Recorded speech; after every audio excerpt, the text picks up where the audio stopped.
A glimpse into noble darkness. In the expansive galaxy of the 31st millennium, long before the Imperium teetered on the brink of disintegration in the grim darkness of the far future, the Blood Angels were known simply as the 9th Legion of the Emperor's nascent Space Marine forces.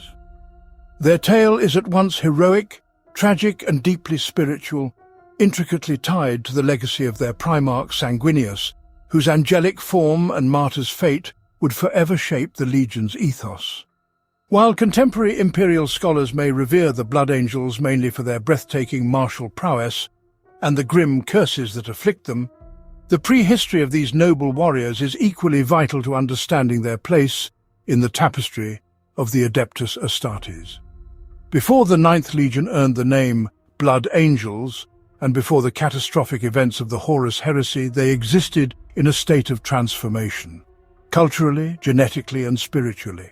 The seeds of their greatness took root in the harsh, radiation-scorched deserts of Baal, as well as in the laboratory vaults of Terra itself, where the Emperor's earliest genetic manipulations refined the gene stock that would become Sanguinius's rightful inheritance.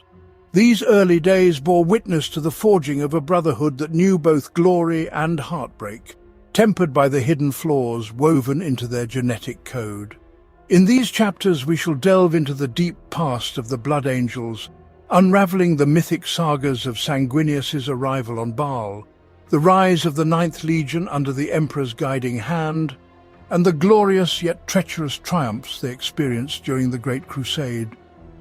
We shall also peer into the subtle currents of darkness that foreshadowed the twin curses of the Red Thirst and the Black Rage, consequences that would later define the Blood Angels' eternal struggle to balance their genteel nobility with a savage thirst for slaughter.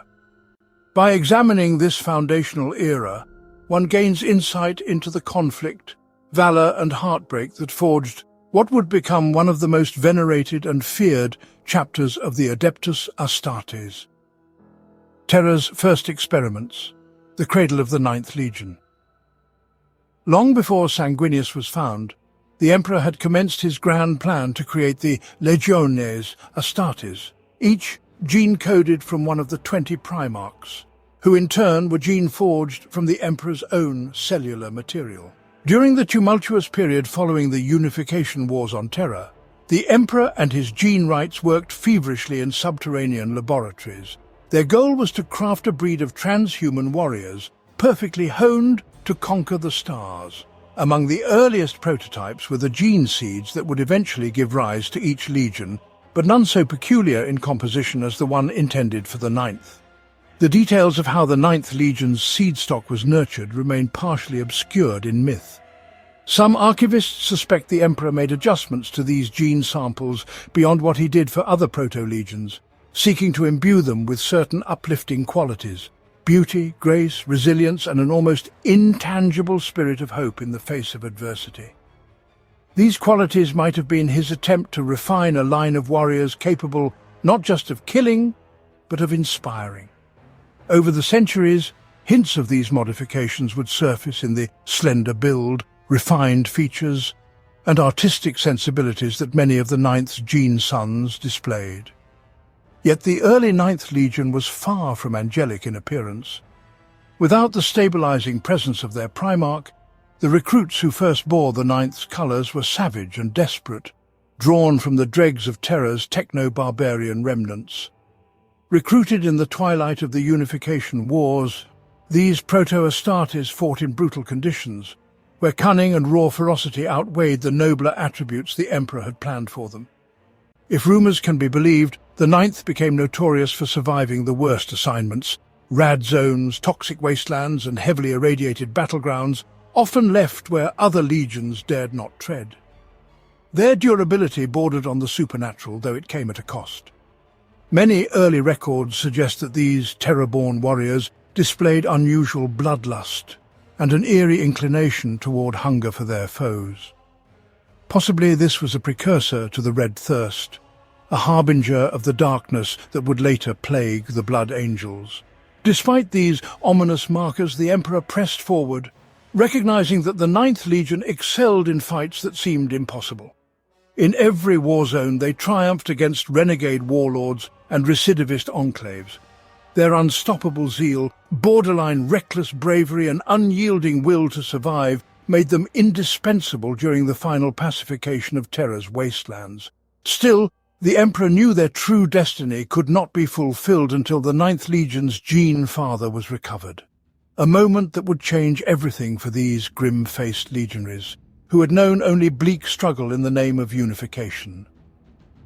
The world called Baal, inhospitable cradle of legends. Amid the swirling cosmic storms that snatched each Primarch's incubation pod from Terra, Sanguinius was hurled into the remote Baal system. Baal was no paradise. The planet and its moons were strewn with rad wastes, toxic deserts, and genetic aberrations left behind by ancient wars. Over millennia, human settlers on Baal, Baal Secundus and Baal Indented, later known by various designations, had devolved into half-feral tribes, scraping for survival among the irradiated sands. Food was scarce, water scarcer, and violence a daily fact of life. In the centuries before the Emperor found his lost son, Baal's tribes clashed over meagre resources, often resorting to cannibalism or barbaric rituals. Many bore hideous mutations, extra limbs, warped features, or bizarre internal organs adapted for survival in nuclear-blasted deserts. Yet the tribe that discovered the infant Primarch within his capsule recognized something extraordinary about the child. Sanguinius had wings, great feathered pinions sprouting from his back. Far from rejecting or fearing this miraculous mutation, his adoptive kin viewed it as a sign of divine favor. They believed he was a gift from the stars, destined to lead them out of the harshness that had defined their world for untold generations. Even in infancy, Sanguinius radiated an aura of calm and quiet majesty. As he grew, he proved stronger, faster, and more brilliant than any mortal could dream. By the time he reached adolescence, Sanguinius could outfight entire warrior bands, wielding improvised blades or simply using his fists. He seemed immune to Baal's deadly radiation and possessed a supernatural grace that others found both awe-inspiring and intimidating. Under his guidance, the once disparate tribes began to unite. No longer content with mere survival, they started to rebuild the shattered remnants of a civilization long lost to atomic ruin. Sanguinius also introduced a code of honor, urging his followers to abandon cannibalism and greet outsiders not with immediate hostility, but with a wary courtesy. Over a decade, Baal's central deserts saw an unprecedented peace. Raiders who resisted Sanguinius's new order were swiftly subdued, and those who attempted to exploit the growing unity faced the wrath of the winged warlord, whose strategic genius matched his physical might. By the time Imperial vessels finally pierced Baal's orbital defenses, the world was on the cusp of a renaissance. Sanguinius stood at the forefront of a tribe that had learned hope, a people that for the first time in centuries looked to the future with something akin to optimism. The Emperor's arrival, revelation and allegiance. Legend states that when the Emperor arrived on Baal, he descended in a thunderous display of power and light.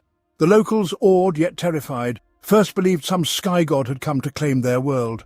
Sanguinius, however, sensed a deeper connection. He recognized the Emperor's aura of irresistible might, an echo of what he himself embodied, and without hesitation he offered fealty. In turn, the Emperor beheld his lost son, resplendent with wings, nobility, and compassion, and recognized a Primarch whose countenance hinted at the greatness humanity could achieve if properly guided. The Emperor's retinue was astonished by Sanguinius's presence. His wings alone made him an outlier among the Primarchs, but more significant was the intangible sense of radiant grace he possessed. Littered throughout imperial logs are references to how even hardened custodes felt a twinge of awe in his presence. Rumors spread among the Emperor's court that Sanguinius's soul shone more brightly than any other, that he exemplified an ideal perhaps even the Emperor could not replicate. Yet behind the Emperor's joy lay a grim undertone. Baal's environment hinted at the harsh conditions that had shaped Sanguinius. The radiation-soaked deserts, the savage clans, and the whispered tales of monstrous tribals hinted that he must have faced unspeakable horrors. And indeed, Sanguinius himself had witnessed the feral instincts of humankind and harboured a deep empathy for those burdened with mutation, having seen firsthand that even such abominations could possess dignity. Many historians speculate that these experiences coloured Sanguinius's compassion for all humans, an attribute that would later be both his greatest strength and his tragic vulnerability. Upon formally recognizing each other, the Emperor bestowed command of the 9th Legion upon Sanguinius, who departed Baal with the Emperor's armada to officially take up his mantle as a general in the Great Crusade. The newly designated legionaries, many of them battered veterans from Terra, welcomed their Primarch with an almost religious reverence. Tales of his angelic wings and rumoured kindness spread among the 9th, stoking hope that they might transcend their reputation as grim wasteland fighters. With Sanguinius at the helm, they would earn a new name, one befitting the holiness and sheer splendour he embodied. That name, Blood Angels, would come soon enough, but not before the 9th Legion baptized entire star systems in the fiery crucible of war. The Great Crusade, a new legion, rises. When the Great Crusade unfurled across the stars, its purpose was to reunite the scattered worlds of humanity under the Emperor's banner.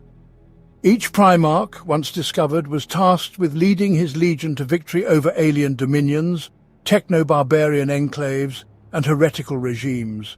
For Sanguinius and the 9th Legion, the early campaigns were a revelation. They fought not merely with mechanical efficiency but with an almost spiritual fervour, inspired by their new Primarch's grace and clarity of vision. Worlds once broken by tyranny or Xenos oppression saw the 9th descend like celestial saviours, swift and lethal but also capable of mercy when it served the Emperor's design. One hallmark of these early expansions was the Legion's emphasis on aesthetics and artistry, unusual among the Astartes. Sanguinius encouraged his legionaries to refine not just their martial skills but also their cultural expressions. Where other legions might see paintings or sculptures as distractions, the 9th Legion recognized them as celebrations of human potential. Even in the midst of brutal conquests, they would carve victory monuments or sponsor local craftspeople to commemorate glorious achievements. This approach, a reflection of Sanguinius's own soul, endeared the 9th Legion to many newly brought worlds. They were seen not just as conquerors, but as harbingers of a better life. Additionally, Sanguinius introduced new regimens of training to counterbalance the more feral tendencies that still lurked in some Terran-born legionaries. He recognized that the genetic codes binding them together carried potential for both transcendence and corruption. Under his close supervision, the Legion developed rituals of discipline that combined mental focus with measured aggression. Over time, this synergy between beauty and savagery grew into the Legion's defining characteristic. The 9th became as formidable on the battlefield as they were gracious in their dealings with compliant populations, a duality that would later prove essential to maintaining their unity as they encountered darker challenges. Their victories multiplied quickly, from the reclamation of lost human colonies to the eradication of orc empires. On distant desert worlds, the 9th established fortress monasteries reminiscent of Baal's environment, forging a kinship with harsh, unforgiving terrains. In the eyes of many Imperial commanders, the Legion was unstoppable. Even among other Primarchs, Sanguinius's unstoppable courage and regal bearing inspired a sense of camaraderie, most famously with Horus, who praised Sanguinius as the best of them. Meanwhile, Rogaldorn admired his meticulousness, while Guilliman respected his balanced blend of art and warfare. Yet, from the earliest stages of the Great Crusade, subtle hints of a latent flaw remained. Some legionaries, after experiencing intense combat, reported a disturbing thirst for blood, an overpowering urge that was not entirely sated by martial discipline. While these cases were rare, their existence troubled Sanguinius. He took pains to conceal the phenomenon from the rest of the Imperium, fearing the potential stigma. Had the Emperor erred in the gene-forging process, or was the darkness a product of Baal's savage environment, woven into the Legion's soul? None could say for certain, yet the Great Crusade demanded no delay.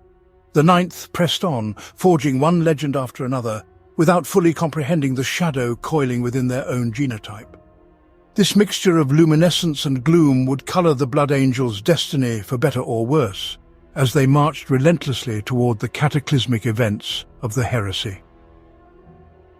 The Ninth Legion's reputation grows.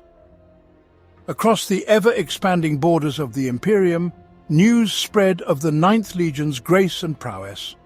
From the mechanized hives of Limera to the Spartan bastions of the Ferrati cluster, governors and warlords alike spoke of the golden-winged Primarch who led his legionaries to victory with an almost merciful edge.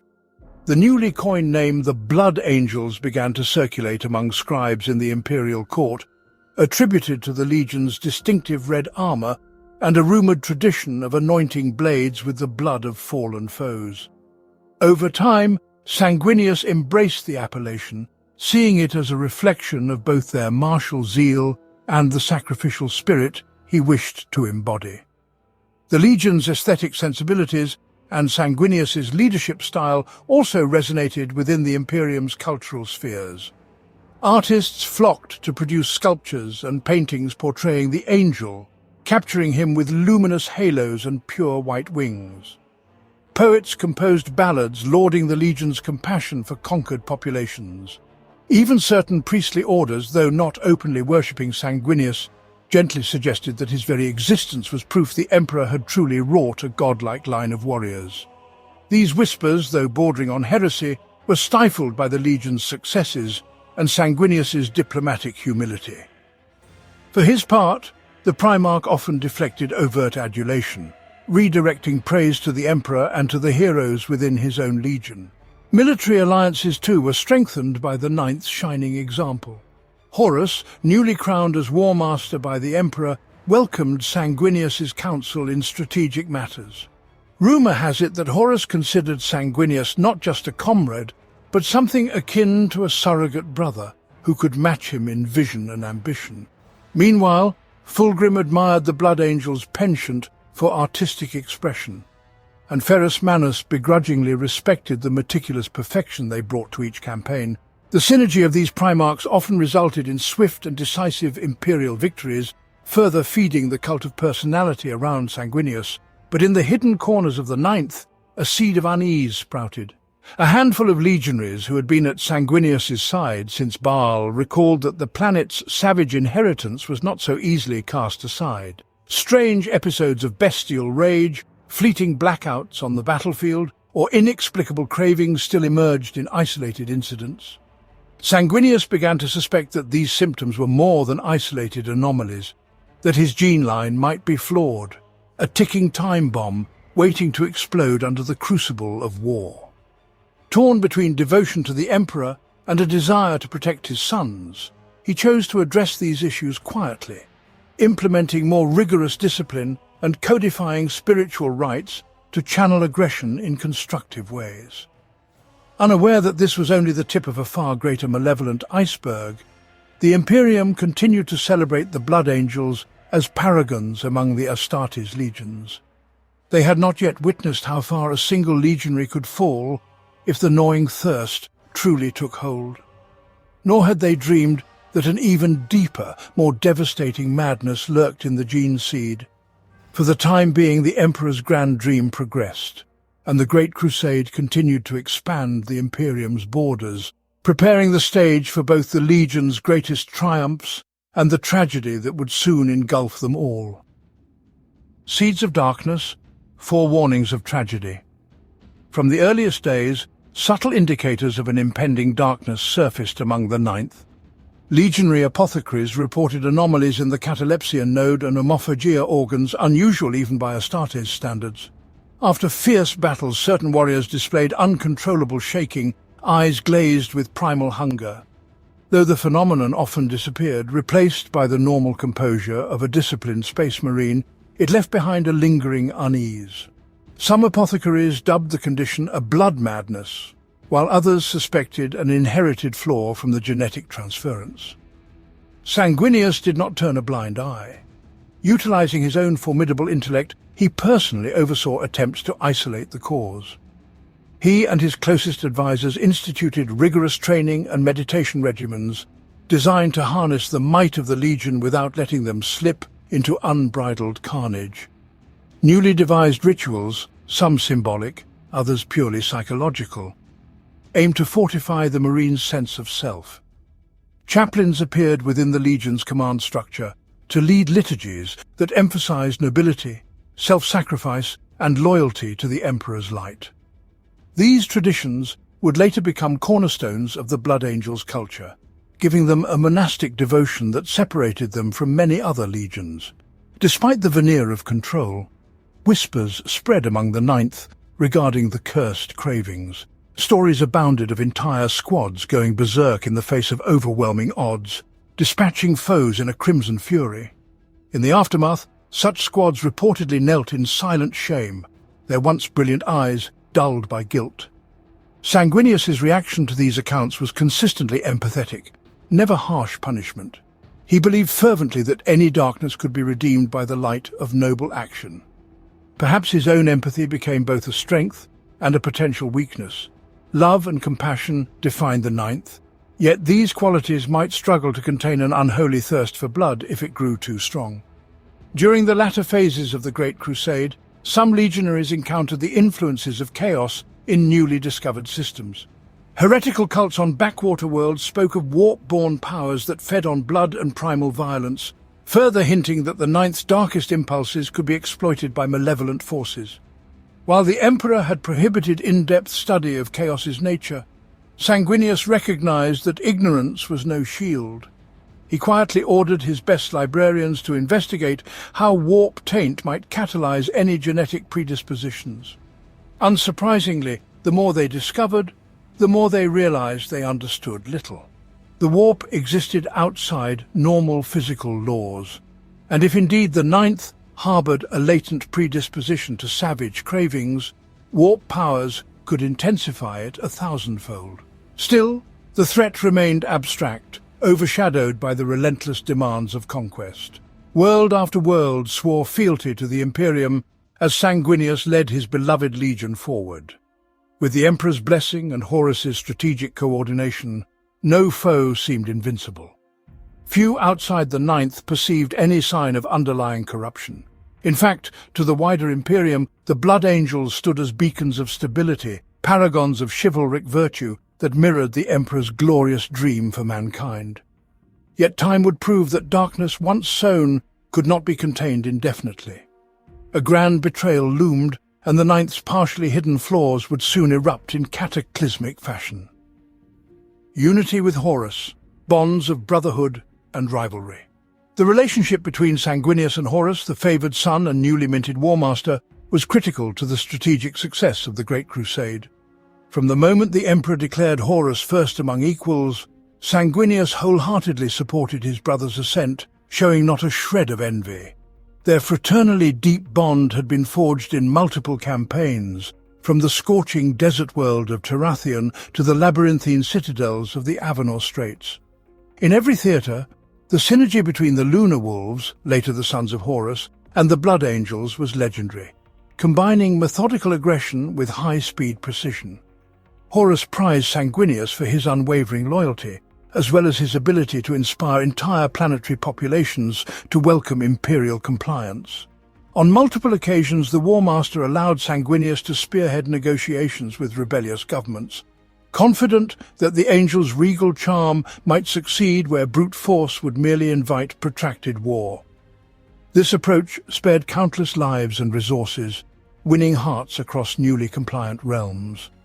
Under Horus's overall strategy, Sanguinius's legion soared to new heights of efficiency and humanitarianism, branding the Imperium not as a bloodthirsty conqueror, but a unifying beacon that valued the potential of every human soul.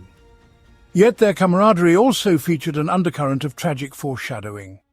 Horus himself recognized glimpses of an inner burden weighing on Sanguinius, though Sanguinius never fully revealed the nightmares that haunted him, the recurring visions of his own demise in a future cataclysm.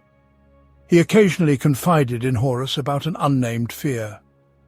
Horus offered reassurances, praising his brother's strength, and perhaps believed that any flaw could be remedied with time and the Emperor's genius.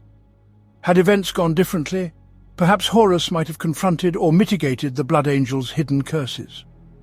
The seeds of betrayal took root as Horus grew increasingly disillusioned with the Emperor's distant governance and perceived favoritism. Sanguinius, for his part, remained loyal, persuading himself that the Emperor had higher designs beyond mortal comprehension. Once, during a private conference, Horus questioned whether Sanguinius truly trusted the Emperor's decisions. The angel responded with unwavering conviction, yet his eyes betrayed a fleeting doubt. Horus sensed it and, ironically, concluded that even the noblest of them sometimes questioned the Emperor's plan. This intangible tension would later prove crucial, for when Horus eventually turned against the Emperor, the entire question of loyalty and trust among Primarchs would tear the galaxy apart. In the final months before the heresy, the two legions, Sons of Horus and Blood Angels, coordinated a series of triumphant battles, stamping out Xenos enclaves and local insurrections. Their victory banquets were filled with laughter and a sense of family. Sanguinius regarded Horus as not just a brother, but an equal in nobility. Little did he know that the War Master's psyche was unraveling under the whispers of chaos. When the 9 legions marched onward, none suspected that soon they would stand on opposite sides of a dividing line drawn in blood and treachery. Prelude to cataclysm, the heresy beckons. The chain of events that precipitated the Horus heresy began subtly. Horus fell gravely wounded on the planet Davin, succumbing to a corruption that twisted his devotion to the Emperor into a burning resentment. As War Master, Horus commanded unrivaled power and the loyalty of many among the Legiones Astartes. Unaware of his slow descent, the Imperium's war machine continued to churn out fresh triumphs.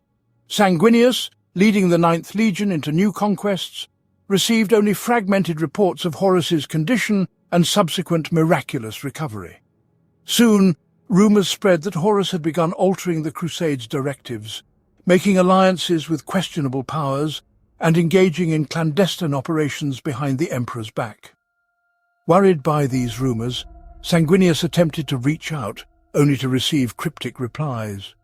When a formal council was convened on the planet Nicaea, ostensibly to adjudicate the use of psychic powers, Sanguinius found himself isolated from Horus's inner circle. He sensed a rift forming, though he could not pinpoint the cause.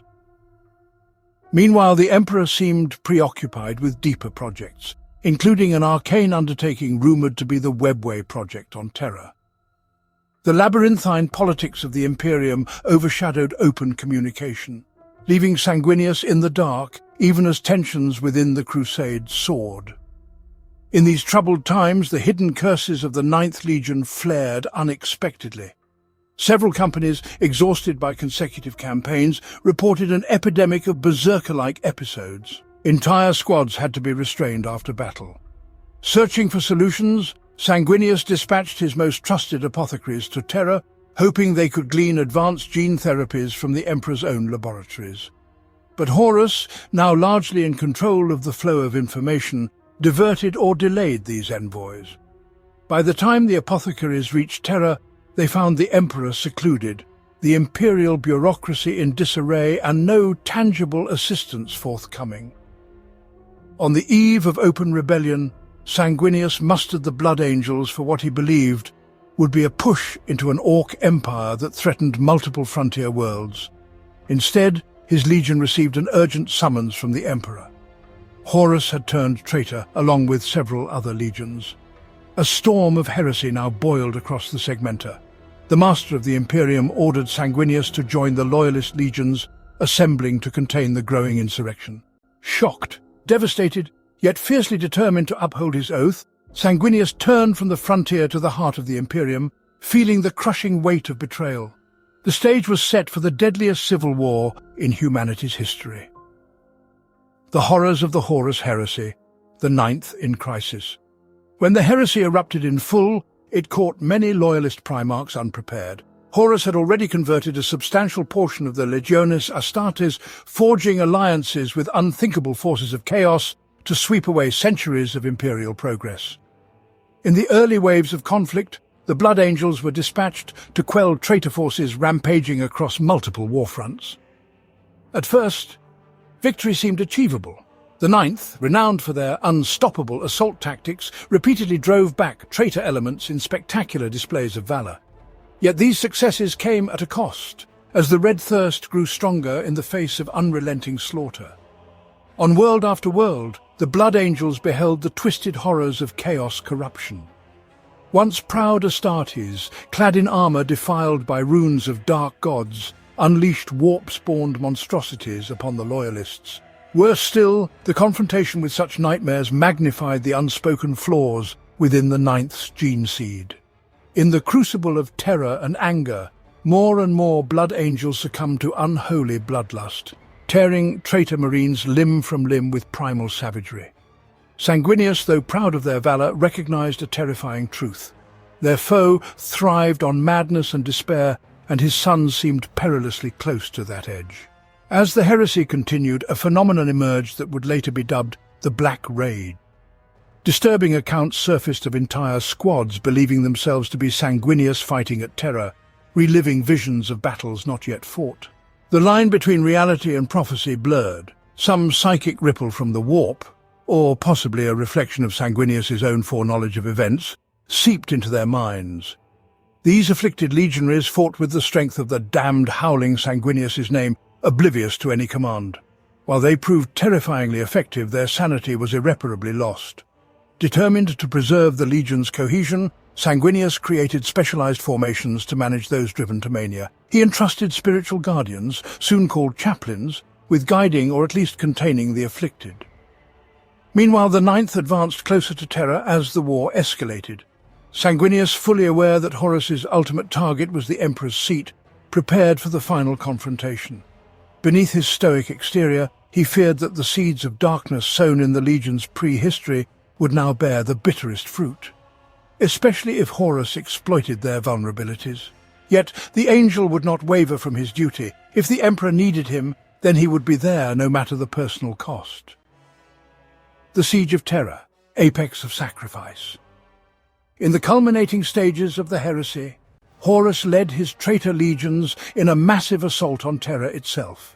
Vast fleets darkened the skies above the imperial palace, while warp storms churned in orbit, unleashing nightmares beyond mortal comprehension. Amid burning spires and the screams of billions, the loyalist legions made their stand. Sanguinius and his Blood Angels found themselves on the fiercest front lines, defending the Eternity Gate, one of the palace's final bastions. It was here that legends claim Sanguinius single-handedly battled a bloodthirster, a greater demon of Khorne, in a duel that shook the foundations of reality. Despite grievous wounds, he emerged victorious, driving his golden blade through the demon's skull. But triumph was short-lived. At Horus's command, relentless waves of traitor marines, demon engines, and heretical titans poured into the palace. The Blood Angels, already taxed to the brink, fought with an otherworldly fury. The Red Thirst, once a subtle curse, now swept through entire companies. Some marines displayed superhuman feats, slaughtering the enemy like avenging angels. Others lost all sense of self, drowning in an orgy of violence that blurred friend and foe.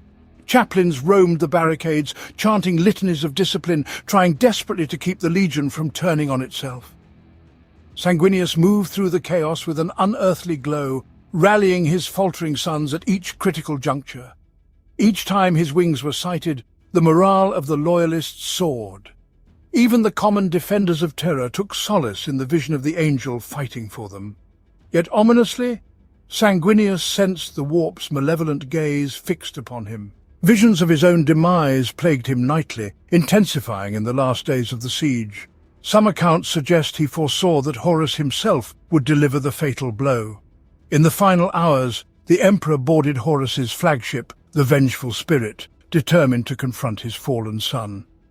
Sanguinius, too, found a way onto the traitor War Master's battle barge. Records diverge on precisely how he arrived. Some say the Emperor charged him with infiltrating the vessel, while others claim he followed a psychic beacon. Regardless, he came face to face with Horus, who had embraced the full corrupting power of chaos. A cosmic duel ensued. Though the details remain shrouded in contradictory legends, all sources agree that Sanguinius fought valiantly, only to be slain, his body battered and broken.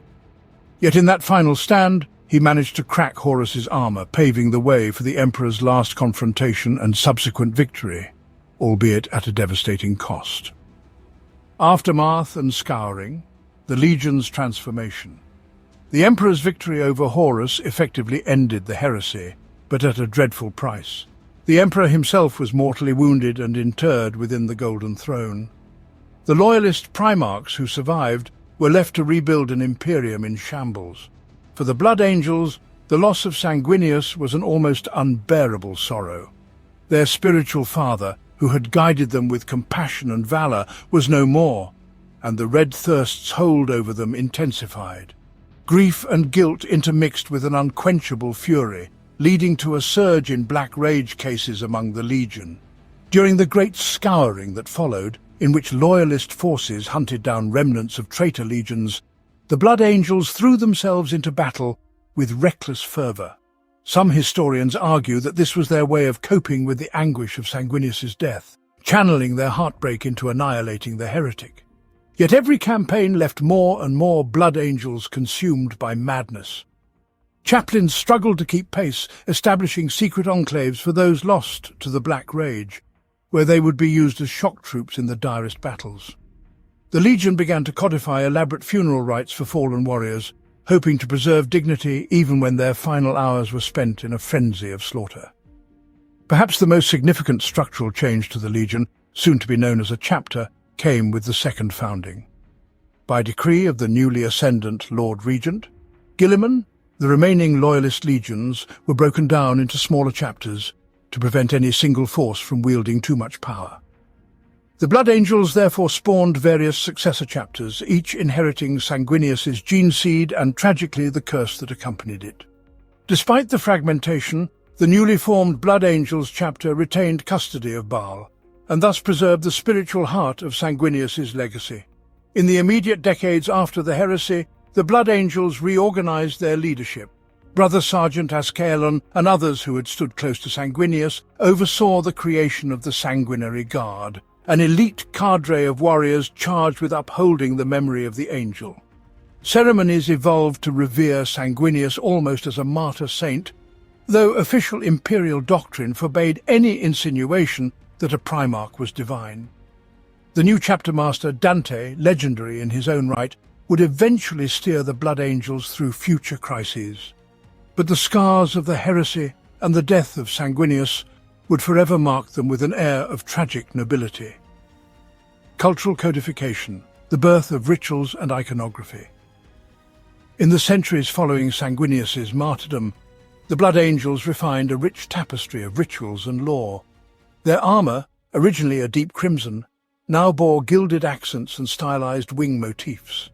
The image of the winged Primarch, haloed by the sun, became an iconic symbol etched into banners and chapels. Their fortress monastery on Baal was reconstructed to reflect these emergent spiritual ideals, featuring grand cathedrals and stained glass effigies depicting Sanguinius's final moments. The chapter took pains to incorporate artistic achievements into their daily life, painting, sculpting, and forging elaborate relics, a reflection of the Primarch's aesthetic passions. An entire spiritual hierarchy also crystallized. The chaplains, once purely martial psychological overseers, grew into guardians of the chapter's soul, reciting the litanies of the angel and performing rites to hold the curses at bay. The newly formed sanguinary priests, originally apothecaries, adopted a more ceremonial role, tending to the chapter's precious gene seed while symbolically invoking Sanguinius's healing grace. They even collected the blood of fallen brothers, using it in sacred anointments designed to remind every warrior of the sacrifices made in the angel's name. Parallel to these developments, the chapter strove to keep secret the deeper truth of the Red Thirst and the Black Rage from most of the Imperium. Though rumors persisted, the Blood Angels invoked their storied reputation to avoid prying eyes. Outsiders marveled at the chapter's consistent heroism, often describing them as an embodiment of hope in a galaxy overshadowed by despair. Even the Inquisition, which typically ferrets out any hint of genetic corruption, treated the Blood Angels with measured respect, partly out of recognition of their vital contributions to Imperium defense, partly because their gene seed, though flawed, was widely believed to be stable enough to maintain efficiency. Yet behind the gilded facade, the daily struggle continued. Every new recruit had to be carefully screened to ensure they could handle the gene seed's strains. Every battle provided a potential crucible of transformation, an event where an Astartes might inadvertently cross the line into the Red Thirst or be consumed by the Black Rage entirely. For the Blood Angels, war was never simply a matter of victory or defeat. It was also an internal fight for dignity, a refusal to let the monster within overshadow the angelic promise bestowed by Sanguinius. Legacy of the pre-heresy Blood Angels. Reflecting on the pre-heresy era, one recognizes that the seeds for the Blood Angels' greatness, as well as their affliction, were planted during those formative centuries. Their noble spirit, their reverence for beauty, and their intense camaraderie were direct reflections of Sanguinius himself, an echo of the harsh lessons he learned on Baal.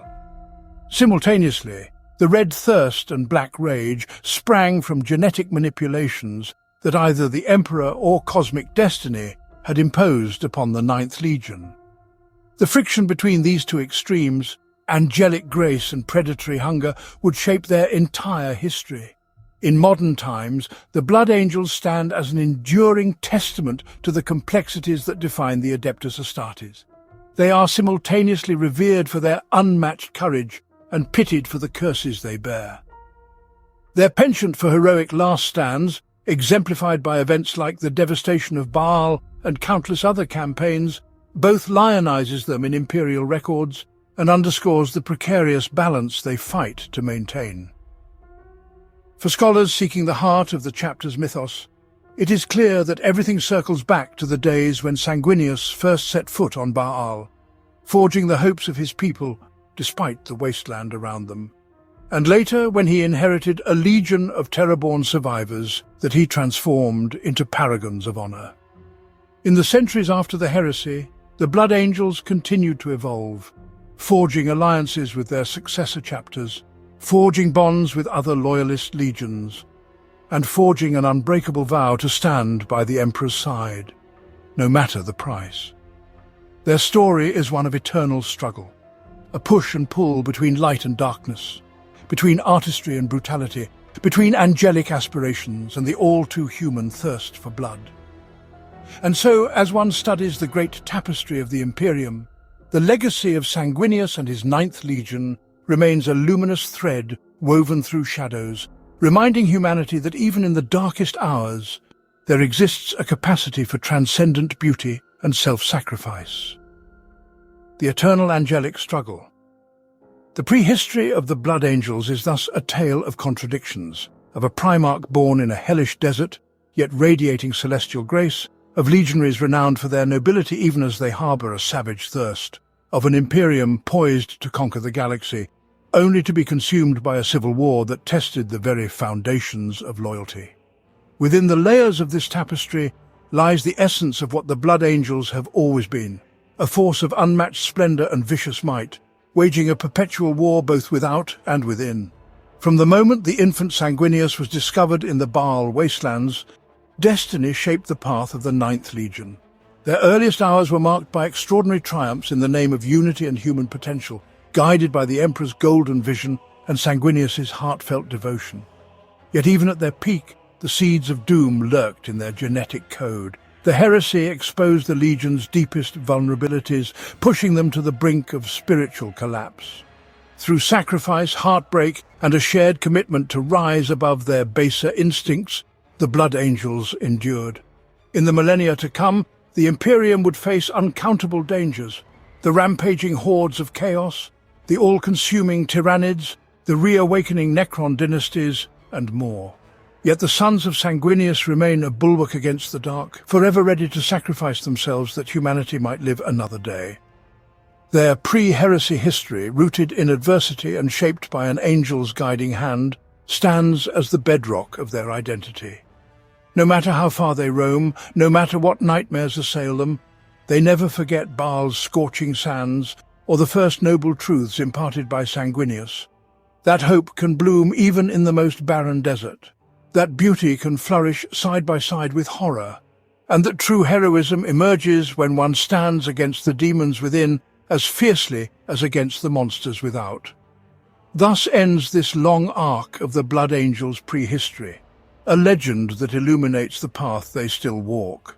A path where every sword stroke is not just an attack upon an external enemy, but a testament to the possibility of redemption, to the legacy of the angel who loved humanity above all else, and to the unquenchable desire to be more than merely men.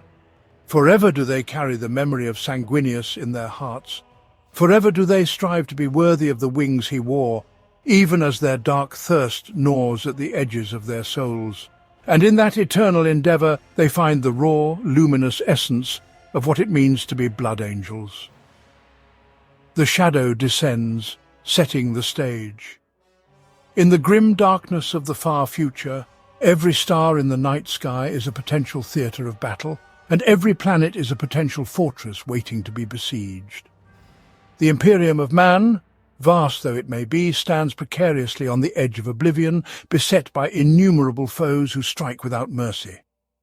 Among these threats, few resonate with such raw terror as the Tyranids, an extragalactic swarm of unimaginable scale that devours entire civilizations in pursuit of its insatiable hunger. When Hive Fleet Leviathan first began its relentless advance toward the Baal system, home to the revered Blood Angels Space Marines, no one could anticipate the depth of devastation it would bring. Unlike its precursors, Hive Fleet's Behemoth and Kraken, Leviathan came from multiple vectors, wrapping around the galaxy like a tightening noose. Some of its tendrils swept through the galactic west, while others curled around the galactic east, devouring entire star systems before converging on the Imperium's heartlands. Indeed, scattered reports of disappearing planets and entire populations vanishing into the void preceded its arrival. Yet the true scale of this Hive fleet would not become evident until it was almost upon Baal itself. The Moloch depths, the Damocles Gulf, and other frontier sectors all echoed with frantic cries for aid. Cries that more often than not were lost within the swirling madness of warp storms.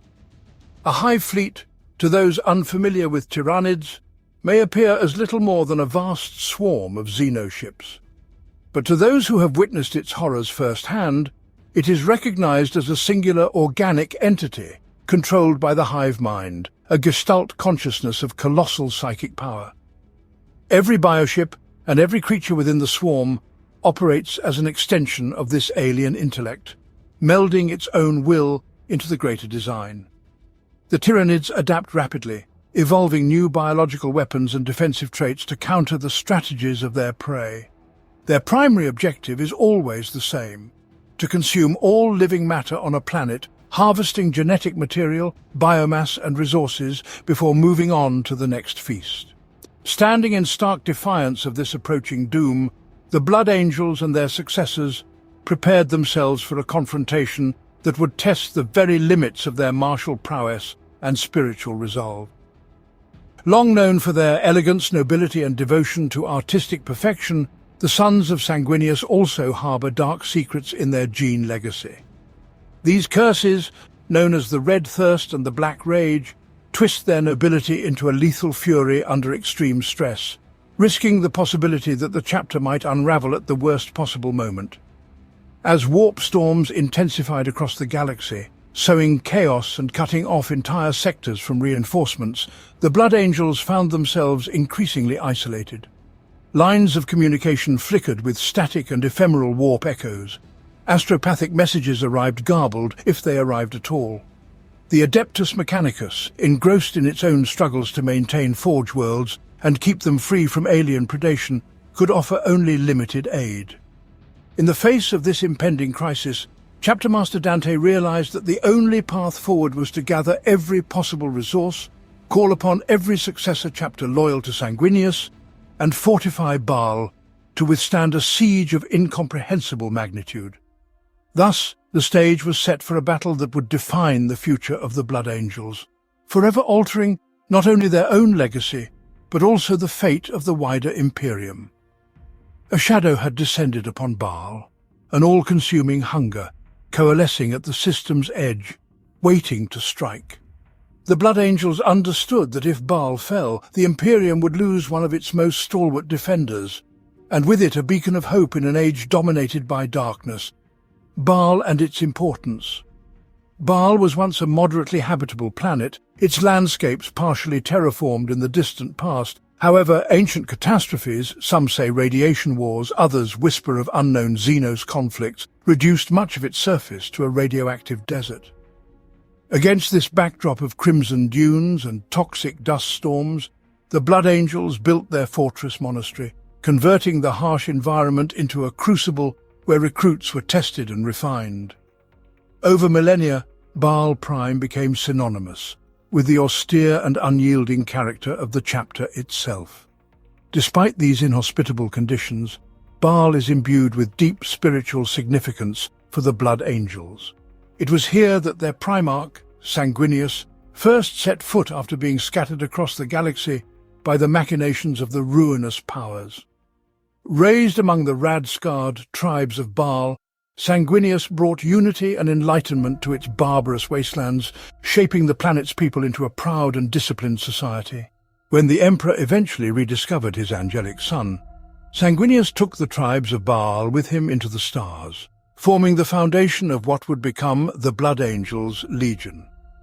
Over time, Baal Prime and its neighboring moons, Baal Secundus and Baal Inductus, emerged as major recruitment centers for the chapter. Young aspirants, chosen from the planet's tribes, pass through trial after grueling trial until only the strongest and most resolute remain. The gene seed of Sanguinius, although praised for creating warriors of exceptional prowess and aesthetic grace, carries within it the aforementioned curses. The red thirst compels the warrior to crave the blood of his foes in the heat of battle. The black rage drives those who succumb into living embodiments of Sanguinius's final moments, perpetually reliving his glorious but doomed confrontation with the traitor Warmaster Horus. Because of this unique heritage, Baal is not merely a fortress. It is a shrine to Sanguinius's ideals, a place where each new generation of Blood Angels is forged in body, mind, and spirit. Its rocky vistas and red skies serve as daily reminders of both the beauty and cruelty that define the chapter's dual nature. If Baal were ever to be lost, the consequences would extend far beyond the strategic defeat of a Space Marine chapter. It would mean the possible extinction of Sanguinius's bloodline and the erasure of centuries of sacred tradition. For these reasons, the Blood Angels and their successors do not fight for Baal simply to protect a planet. They fight to preserve the heart and soul of their legacy and to keep the memory of their angelic primarch alive within the Imperium's darkest era. The approaching storm, Leviathan gathers. In the months leading to the final confrontation, the edges of the Baal system were riddled with disquieting signs. The Tyranids launched small-scale raids on distant moons and outposts, seemingly testing the defenders' resolve and gleaning crucial data about local defenses.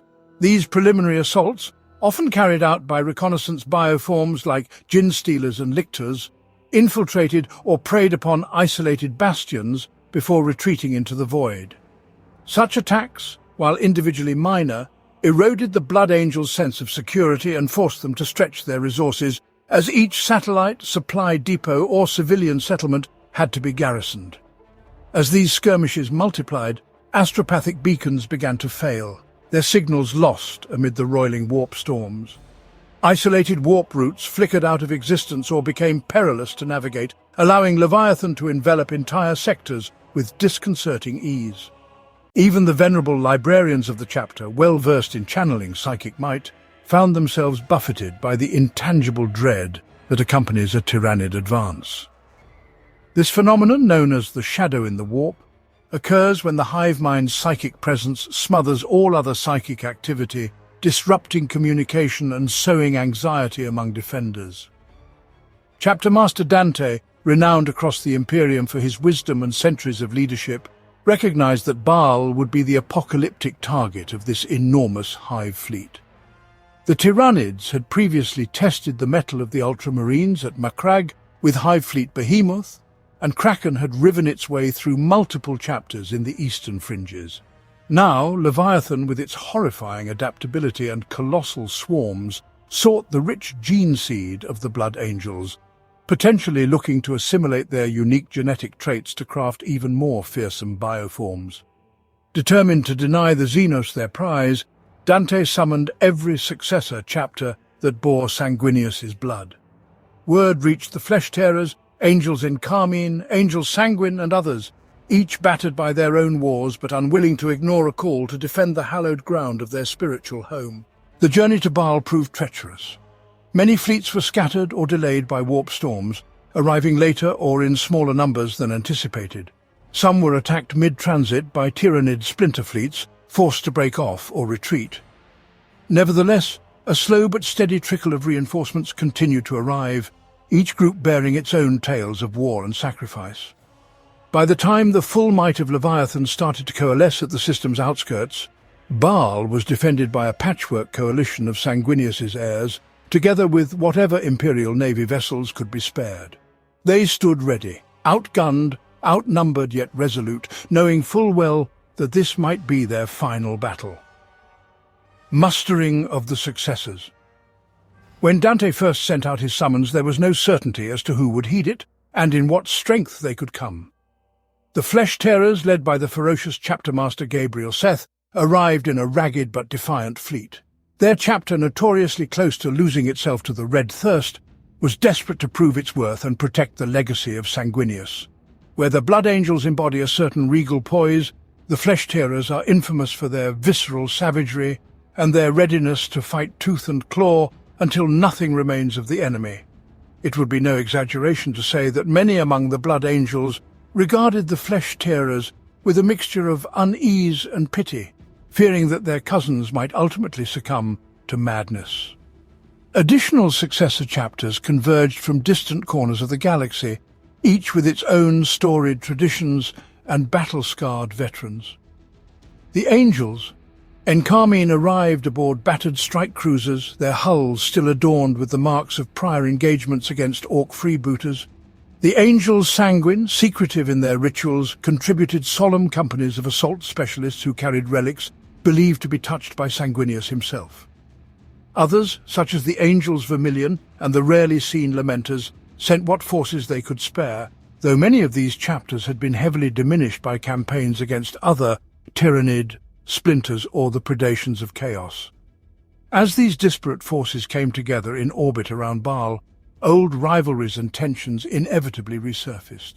The Blood Angels, as the parent chapter, sought to maintain order and unity, yet the differences in battlefield doctrine, worship customs, and genealogical purity led to many hushed disputes behind closed doors. Some chapters believed the Blood Angels exercised too much caution in preparing the planet for a siege, while others thought that more extreme tactics, such as preemptive exterminations of those at risk of succumbing to the Black Rage, should be employed to preserve the chapter's fighting efficiency. Nevertheless, Dante's legendary leadership held the coalition together. His reputation, centuries of experience, and deep moral authority transcended many petty disagreements, reminding them all that they faced nothing less than annihilation if they failed to stand as one. By the time the final mustering was complete, the Baal system had become the largest single gathering of Sanguinius's heirs since the days of the Great Crusade. Yet, despite their numbers, they knew they were still dwarfed by the endless chitinous ranks of Leviathan. Faith in Sanguinius and their unbreakable sense of duty to the Emperor were all that sustained them, as the first ominous signals of the Tyrannid's main vanguard flickered across long-range scanners. Leviathan's first blow. True to Tyrannid doctrine, Leviathan did not throw its entire strength at Baal in a single grand wave. Instead, it sent forth well-coordinated spearheads of vanguard organisms, gin-stealers, lictors and molochs, that infiltrated outer worlds and asteroid stations, seeding these locations with terror and devouring local populations to grow the swarm. In some cases, these infiltration units disabled planetary defense grids or sabotaged communication relays, further isolating Baal and ensuring that the defenders could not easily call for outside aid. In orbit, the defenders faced a series of skirmishes against smaller bioships. Each engagement tested the Imperial fleet's mettle, forcing them to expend precious munitions and resources. Among the first major engagements was the Battle of Asta's Gate, where a formation of Blood Angels strike cruisers intercepted a cluster of Tyrannid vessels that had been drifting with minimal activity. The cunning swarm feigned passivity, allowing the Imperial ships to close in before unleashing a barrage of volatile spores and boarding organisms. Boarding torpedoes spat out Ripper swarms and Tyrannid warriors, forcing the Astartes to fight deck by deck in claustrophobic corridors. Though the Blood Angels triumphed, a valuable strike cruiser, the Blessed Vigilance, was scuttled to prevent it from being overrun by the Xenos invaders.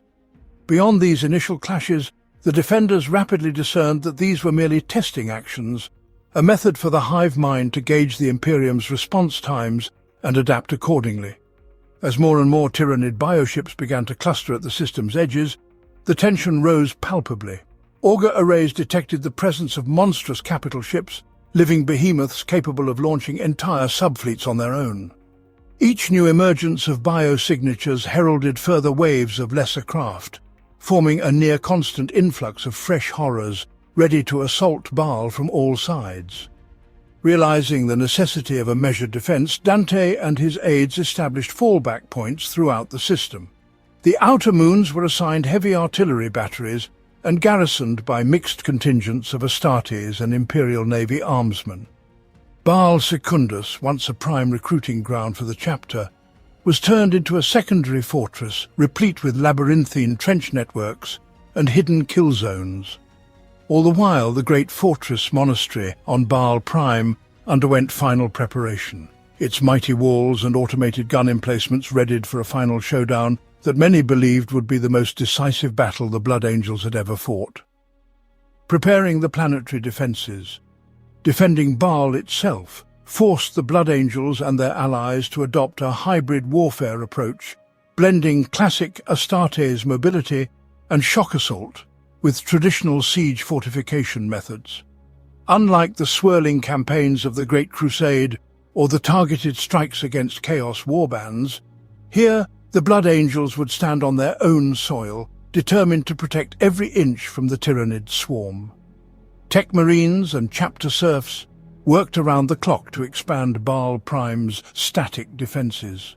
They raised additional layers of bastion walls, fitted them with overlapping arcs of heavy bolters and Lascanon emplacements, and set up intricate minefields in the shifting red sands. Deep within the fortress monastery, storied relics of the chapter, artifacts dating back to the days of the Horus Heresy, were meticulously prepared for activation in battle, including ancient suits of dreadnought armor that could be awakened to stomp through Tyrannid hordes as walking engines of destruction.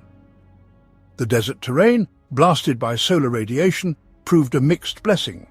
On one hand, the harsh environment meant that many Tyrannid bioforms might struggle initially to adapt.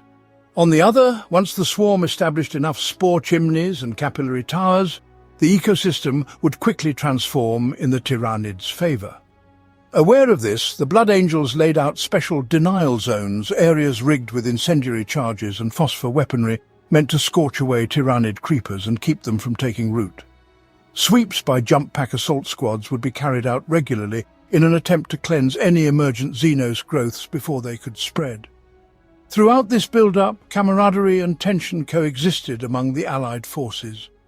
Younger Astartes marvelled at the relics and grand traditions they witnessed in the fortress monastery halls, while seasoned veterans voiced doubts about whether these preparations would be enough against such a gargantuan threat.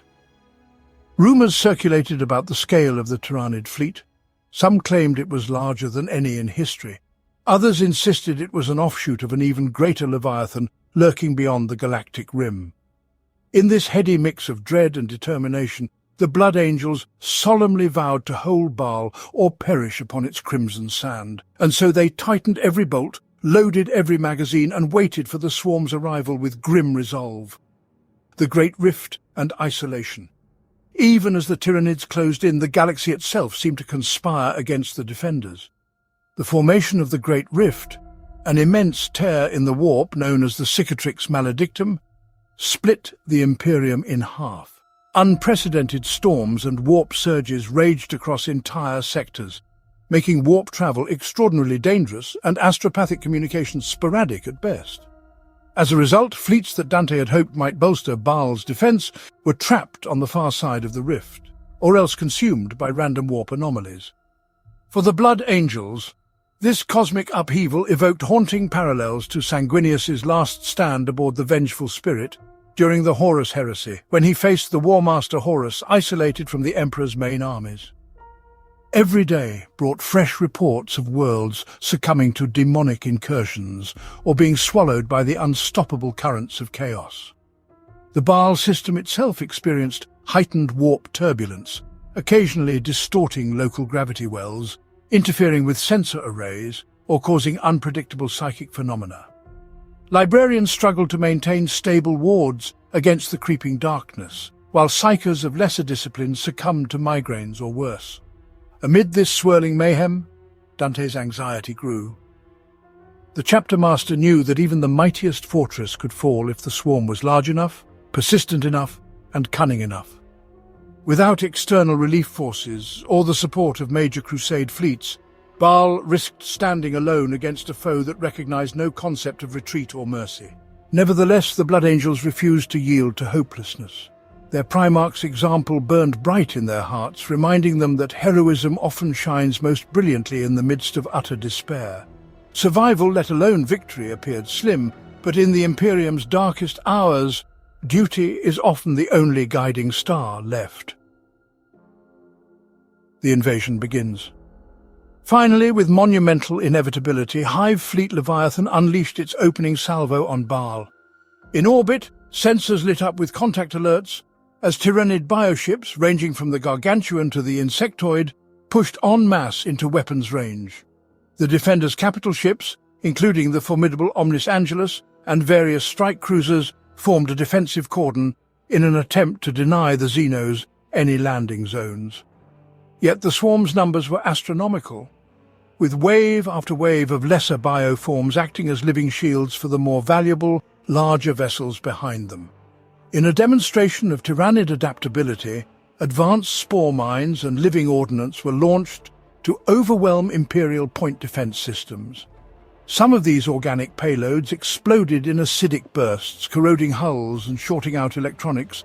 Others released thick clouds of toxic spores that cut visibility and suffocated crew compartments. Despite these challenges, the Imperial fleet gave a good account of itself, destroying swathes of smaller bioships and leaving the void littered with Xenos remains. However, for every bioship annihilated, dozens more waited in the darkness, advancing inexorably. It wasn't long before Tyrannid mycetic spores began to descend on Baal's atmosphere in the thousands. These organic drop pods, each teeming with all manner of gaunts, warriors and monstrous creatures, pierced the planet's skies like living meteor showers. Defensive lasers and anti-air batteries targeted them as best they could, lighting up the heavens with bright lances and tracer fire. Many spore pods disintegrated mid-air, but countless more landed, releasing Tyrannid horrors that fanned out across Baal's desert plains. So began the devastation of Baal in earnest, with the entire planet on high alert, bracing for an interminable, punishing battle for survival. The battle for Baal. Once on the surface, the Tyrannids wasted no time establishing forward swarms. Early scouting broods broke off to locate weak points in the defences. Ripper swarms and termagant herds skittered across the crimson dunes, while hive tyrants and winged Tyrannid primes orchestrated the chaos from above. Under the dull red sun of Baal, the lines between day and night blurred in the choking dust thrown up by countless impact craters and artillery blasts. Across the fortress lines, the consolidated forces of the Blood Angels and their successor chapters fought as one. Devastator squads rained heavy fire from sandbagged emplacements, saturating the swarm with missiles, plasma, and bolter shells. Assault marines soared above the battle on jump packs, strategically ambushing key synapse creatures or reinforcing threatened sectors. Meanwhile, the lumbering form of a Furioso dreadnought, piloted by a Blood Angel hero long entombed, crashed into the Tyranid front lines, ripping apart carnifexes and monstrous beasts with power claws that crackled with energy. The thunder of these impacts echoed across the dunes, a testament to the chapter's unbreakable might. Despite these heroic stands, the Tyranids pressed forward with ceaseless energy. Hormagaunts sprinted across open terrain faster than a human eye could follow, leaping with razor-sharp scythe limbs at the defenders. Bunkers that had withstood the initial wave soon found themselves under siege by gin-stealers with preternatural agility, scaling walls and disemboweling defenders in close-quarters carnage. Overhead, swarms of gargoyles and harpy beasts fought pitched aerial battles against Stormraven gunships, screeching and vomiting bioplasma onto the hulls of the Imperial craft. Yet the angelic sons persevered. Over vox links and helmet comms, commanding voices guided squads to threatened points, ensuring a cohesive defense. Chaplains roared litanies of faith, inspiring their brothers to channel the noble spirit of Sanguinius in the face of terror. In the corridors of the fortress monastery, small teams of scouts and battle brothers hurried to cleanse infiltration creatures that tried to breach ventilation shafts or hidden sally ports. This enormous, planet-wide confrontation possessed all the spectacle and severity of a final apocalypse, and the defenders fought with the knowledge that there could be no retreat and no surrender. Dante's last stand in orbit. While the ground war raged, Chapter Master Dante coordinated the orbital defense from the bridge of the Omnis Angelus, deflecting the swarm's attempts to gain total control of near-planet space.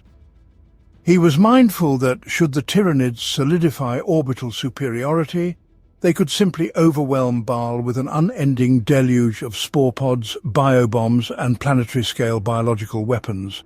The blockade, meagre though it was compared to the swarm's size, remained a linchpin in the Blood Angel's survival. In repeated engagements, Imperial escorts and strike cruisers maneuvered around larger Tyranid bioships, focusing their fire on the most dangerous threats, massive living artillery ships or carriers that bred winged monstrosities by the thousands. Time after time, the defenders found themselves engaged in savage boarding actions. Tyrannid organisms wriggled through hull breaches, turning metal corridors into darkened killing grounds. Astartes boarding teams launched counterattacks, purging the alien intruders with flame and blade. The tension was unrelenting. If even one capital ship was lost in the wrong sector, an entire flank could collapse, giving the Tyranids an opening to swarm Baal's skies unopposed. As the weeks ground on, Dante's endurance and leadership were tested to their limits. The burden of command weighed heavily. Not only must he keep track of unfolding developments on Baal's surface, but he had to juggle the labyrinthine responsibilities of coordinating with various successor chapter captains in the void. Reports of mounting casualties, supply shortages, and localized breakthroughs of Tyranid swarms poured in. In Dante's centuries of service, never had he faced a threat quite so unyielding, and rarely had the fate of his chapter, his spiritual home, and indeed an entire subsector hinged so directly upon his decisions. To some it seemed as though Sanguinius's spirit guided him, granting him the clarity and fortitude to stand firm when lesser hearts might have faltered. The Red Thirst unleashed. Under the unimaginable pressures of this planetary siege, the genetic curses of the Blood Angels inevitably grew more pronounced. The Red Thirst, usually managed through ritualistic blood rites and rigorous mental discipline, began to manifest in more Astartes than usual. Battles on the surface saw entire squads driven to a berserk state, their senses clouded by a near-vampiric craving for Xenos blood. Although this ferocity proved a potent weapon against the Tyranids, it also risked the breakdown of tactical cohesion, since warriors consumed by the Red Thirst could lose sight of strategic objectives in their bloodlust. Worse still was the Black Rage, a condition that inexorably gripped a portion of the chapter. Marines who succumbed believed they were Sanguinius himself, reliving the terrible moments before the Primarch's death at Horus's hands. Once lost in the Black Rage, an Astartes transformed into an unstoppable, maddened killer, caring nothing for his own survival so long as he could continue to slaughter the Emperor's foes. Chaplain Lamartz, burdened with overseeing these lost souls, had more potential Death Company recruits than ever before. Squads of these doomed warriors were unleashed at critical junctures, their savage fury carving bloody paths through Tyranid lines that would have been impassable to more measured forces. Yet the price was immeasurably high. The Death Company rarely emerged from a battle without grievous losses, and each lost brother represented a tragic diminishment of the chapter's already thin ranks. As the fighting ground on, it became clear that these curses were as much an asset as a liability, for in the face of extinction, the unstoppable, savage impetus of the Red Thirst and Black Rage sometimes proved to be the deciding factor in repelling local Tyranid breakthroughs. This heartbreaking duality lay at the heart of the Blood Angels' identity. Even in the darkest hour, they harnessed a measure of brutality that few other chapters could match, yet it came at the expense of their cherished nobility. Emergence of the Primaris reinforcements. Deep in the war-torn mid-campaign, as hope waned and the Tyrannid onslaught reached a fever pitch, an unexpected miracle arrived. Through warp routes that had been deemed nearly impassable, a fleet bearing Primaris Space Marines punched through the storms and arrived in the Baal system. These fresh warriors, created through Archimagos Belisarius Call's centuries-long genetic engineering program, represented an evolution of the Adeptus Astartes. Larger, stronger, and endowed with advanced organ enhancements, the Primaris brought with them the promise of renewed strength for the beleaguered chapter. Captain Aphael and his Primaris battle brothers wasted no time deploying to Baal's surface, shoring up defences that had teetered on the verge of collapse. Armed with MKX Tacticus and Gravis power armour, they displayed unwavering discipline in the face of the Nid swarms. Their clean gene seed, meticulously refined from Sanguinius's line, promised a greater resistance to the Black Rage and Red Thirst. Immediately, their presence sparked debates among the traditional Blood Angels, who regarded these newcomers as both a blessing and a potential threat to the spiritual purity of the chapter. Despite such concerns, there was no doubt that the Primaris were a decisive factor in reversing many near-catastrophic breaches. Their squads seamlessly coordinated with the older generation of battle brothers, cutting down monstrous bioconstructs at choke points and swiftly reinforcing crumbling lines. Red-painted Primaris intercessors and aggressors advanced methodically through the desert wastes, turning entire phalanxes of Tyrannids into acidic sludge with massed bolter fire and incendiary rounds. Over time, mutual respect began to bloom between the new arrivals and their progenitor chapter, bonded by the unrelenting crucible of combat. The tide turns. Buoyed by the infusion of Primaris reinforcements, the defenders organized a series of daring offensives aimed at striking the Tyrannid command nodes on Baal. Intelligence gleaned from captured Tyrannid bioforms indicated that certain synapse creatures, specifically hive tyrants and tervigons, coordinated large swathes of the swarm. Taking them out could paralyze local Tyrannid forces and reduce their onslaught to a more manageable level. Veteran assault squads, led by renowned captains and chaplains, launched surgical strikes behind enemy lines. They soared over the dunes via jump packs, targeting major clusters of synapse creatures with melter bombs and plasma weaponry. These well-coordinated raids yielded surprising successes. Entire sections of the Tyrannid front faltered or turned on each other in disarray, once deprived of synaptic control. Meanwhile, Primaris squads established forward outposts and fortified reclaimed ground, enabling the chapter to consolidate territory and gain a reprieve from the endless wave. During this relative lull, countless wounded Astartes were brought back to the fortress monastery for triage. Sanguinary priests toiled ceaselessly to stabilize injured warriors, transferring gene seed or performing advanced surgeries as necessary. In hushed tones, they whispered of miracles witnessed on the battlefield, such as Marines struck down by monstrous claws only to rise again and carry on the fight. Perhaps the spirit of the angel was truly guiding his sons, granting them just enough strength to endure these darkest moments. Morale, once scraping the bottom of despair, lifted marginally as the Battle Brothers dared to believe in the possibility of salvation. The Hive fleet's final wrath. Such respite could not last indefinitely. As if sensing its prey's sudden resurgence, the hive mind unleashed a new wave of bioengineered horrors. Larger and more specialized tyrannid strains descended onto Baal's surface, including the towering biotitans, organisms the size of imperial knights or titans, bristling with living artillery and reinforced carapaces. These colossi smashed through fortress walls, shrugging off concentrated cannon fire and deflecting missiles with chitinous plates. Each step they took caused the very ground to shake, toppling bunkers and silencing entire heavy weapons batteries in a single blow.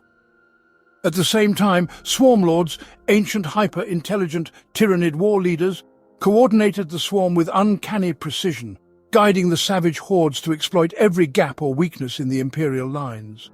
Subterranean creatures like trigons and morlocks erupted beneath defensive positions, dragging entire squads into their gnashing maws. In the skies, winged hive tyrants and gargantuan harpy constructs tore through storm ravens and thunderhawks in vicious aerial duels. The lines that had been so painstakingly re-established began to buckle under the weight of the swarm's final assault. Fallback positions were overrun, and entire sections of the fortress perimeter were forced to withdraw deeper into Baal Prime's interior.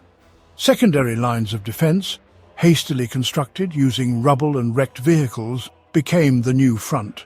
Massive casualties mounted, including among the Primaris reinforcements who had proven so crucial in stalling the swarm's advance. Every fallen Space Marine, whether Primaris or Firstborn, was a blow to the chapter's heart. Over Vox channels, pleas for ammunition, medical supplies and reinforcements painted a portrait of a conflict teetering on the knife's edge of collapse. The miraculous intervention.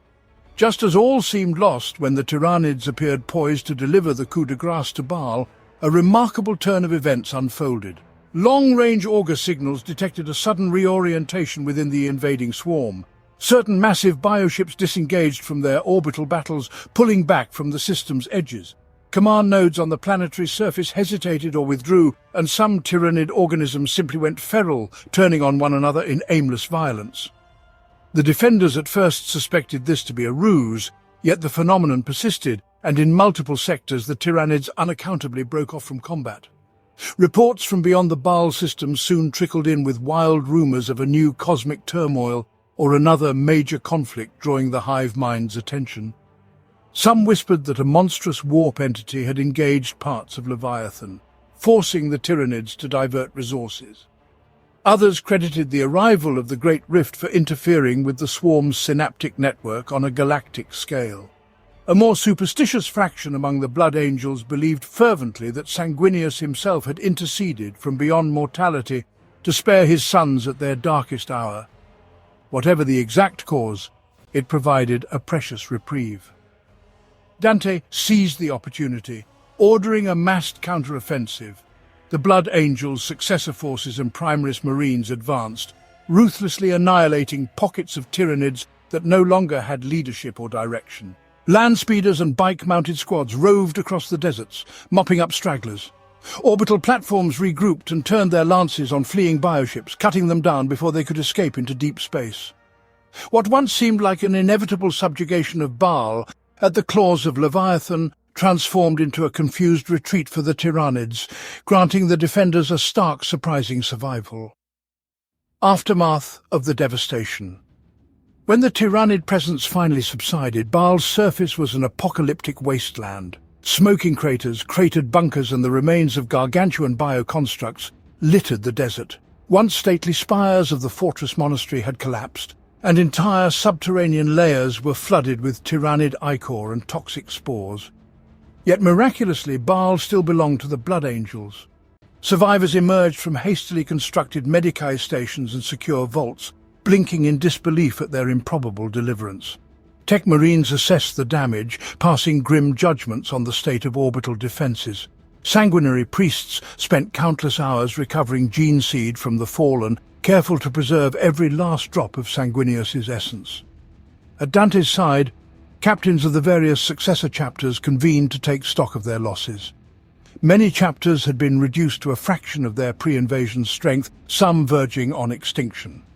The Flesh Tearers, for instance, had lost multiple entire companies in the final onslaught, though Gabriel Seth himself still strode the battlefield, battered but unbroken.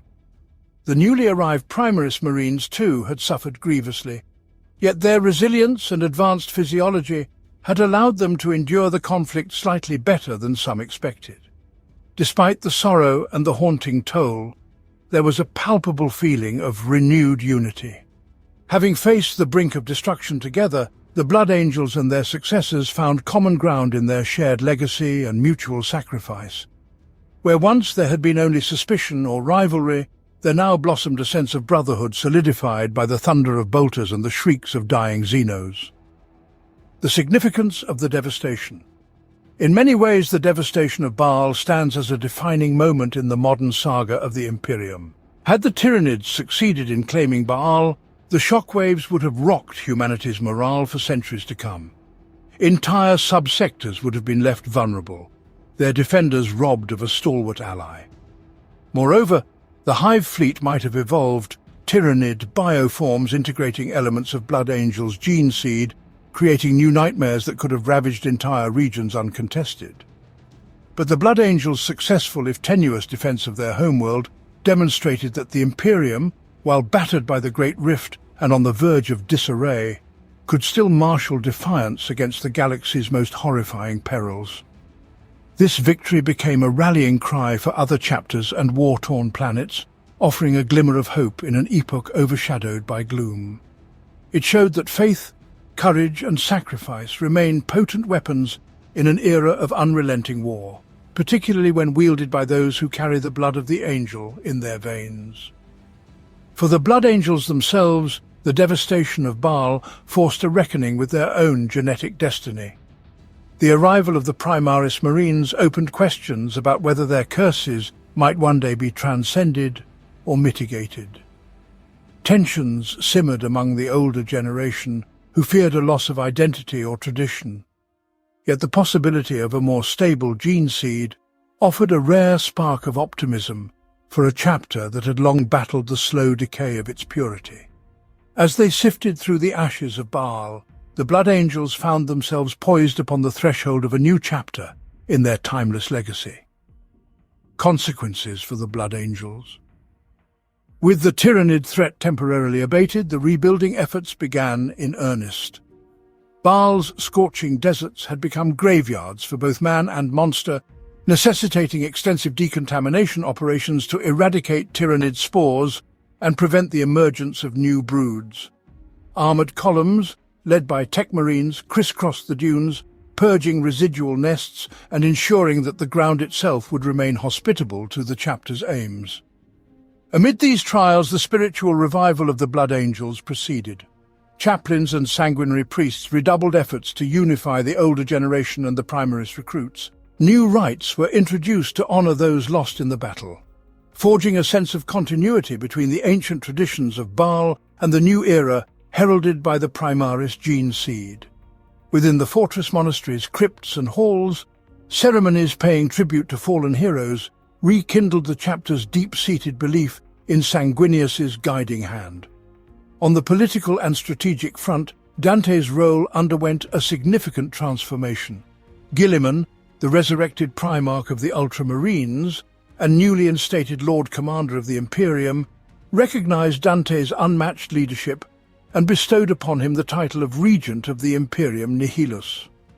Though this honor carried great prestige, it also weighed heavily upon Dante's shoulders, demanding that he extend his responsibilities beyond Baal, coordinating the Imperium's scattered defenders across the plague-ridden, warp-torn segments of the galaxy. This new role intensified the chapter's interactions with distant Forge worlds, ecclesiarchy enclaves, and other Astartes formations struggling to survive in the newly sundered Imperium. Legacy of the Angel. In recounting the tale of Baal's deliverance, one cannot overstate the role of the Primarch Sanguinius in the hearts and minds of his sons. His legacy permeates every aspect of the chapter's identity, from the Baroque decorations adorning their armor to the heartfelt litanies chanted before battle. In the wake of the Tyrannid onslaught, a deeper reverence for Sanguinius's sacrifice and virtues took hold. Many blood angels emerged from the conflict, believing that the angel had indeed walked among them in spirit, guiding their blows and shielding them from total extinction. Baal's survival reverberated across the Imperium. Other war zones, gripped by hopelessness, took courage from the knowledge that one of the most voracious enemies in the galaxy had been thwarted by faith, unity, and self-sacrifice. Disciples of the Blood Angels, from newly established successor chapters to solitary inquisitors and Imperial Guard commanders who had fought beside them, carried the story of Baal's defense to distant stars. Their accounts spoke of unstoppable Tyrannid monstrosities turned aside by the unwavering determination of a few thousand superhuman warriors, all bound by the lineage of a fallen angel. For all the heroism shown, the Blood Angels now confront a future laden with challenges. The Tyrannids still lurk in the shadowed corners of the galaxy, and Hive Fleet Leviathan, though diminished, remains a colossal threat. The Great Rift continues to isolate vast regions, leaving embattled worlds stranded without succor. Chaos armies, emboldened by the Imperium's disarray, surge across the galaxy with renewed vigor. Yet the sons of Sanguinius have never been strangers to adversity. The devastation of Baal proved that their spirit endures, tempered by tragedy and tested in the crucible of war. Conclusion. The massive invasion of Hive Fleet Leviathan upon Baal stands as one of the most significant and harrowing episodes in the annals of Warhammer 40,000. It brought the Blood Angels chapter, proud inheritors of Sanguinius's gene seed, to the brink of extinction, forcing them to face not only the monstrous threat of the Tyrannids, but also the dark secrets of their own genetic heritage. That they survived this onslaught at all remains a testament to their unyielding courage, the disciplined fury of their successors, and the timely intervention of the Primaris reinforcements. Though Baal was left scarred and battered, the Blood Angels have emerged with a renewed sense of unity and purpose. Their perseverance, immortalized by the carnage of the Devastation, will forever adorn their chapter's legends. In the Imperium's darkest hours, overshadowed by the Great Rift, menaced by Xenos horrors and threatened by the capricious powers of the Warp, the sons of Sanguinius stand resolute, their faith unbroken and their swords held high. For as long as the memory of the angel endures, the Blood Angels will continue to guard the Emperor's realm. They have proven that even in the face of unstoppable hunger and cosmic cataclysm, humanity's defenders can hold fast and in doing so keep alive the flickering flame of hope in a universe consumed by war. The Imperium may endure countless more tragedies and face unrelenting nightmares, but so long as warriors like the sons of Sanguinius draw breath, there remains a chance, however slim, that the enemies at the gates can be driven back once more.